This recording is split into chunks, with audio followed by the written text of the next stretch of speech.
Ya harus disaring karena banyak tawon, ranggiting katanya itu.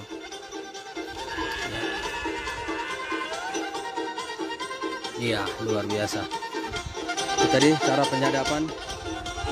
Adanya tradisi tua. Ya, apa Bang harapkan dengan masih ditradisikan minum tua? Ya, kalau tua ini kan air nira sebenarnya ya. Kalau air nira ini kan membuat tubuh kita juga sehat. Dan air nira ini bisa dikelola menjadi gula merah. Dan bisa juga dikelola buah dari nira menjadi kolang-kaling. Banyak manfaatnya.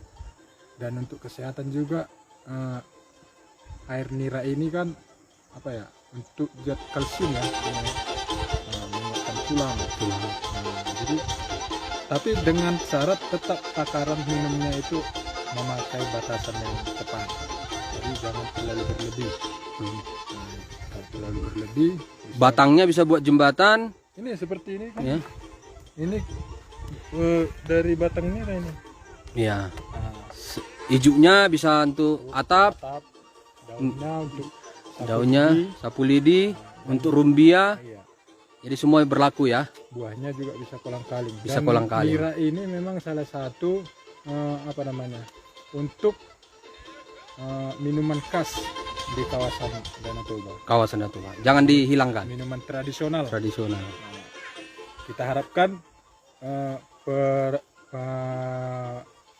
pengrajin pengambil nira ini tetap menjaga kelestarian alam dengan membuat nira yang tetap asli. Tetap asli. Ya, terima kasih Bang Sim Sitoang, tokoh muda Batak yang mengharapkan 12 meteran Pak Antoni Manik sudah mengambil nira dengan tangga yang terbuat dari bambu. Ini tadi sudah kita dapat hasilnya.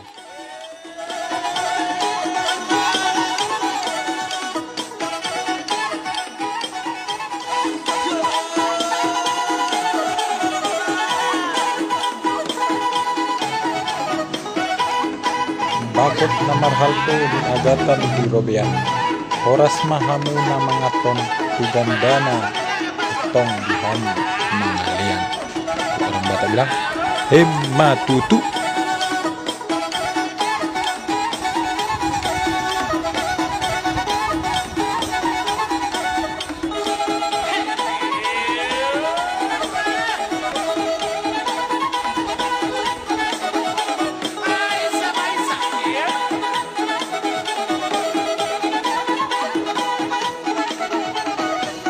Horas. Salam dari Patasia Channel.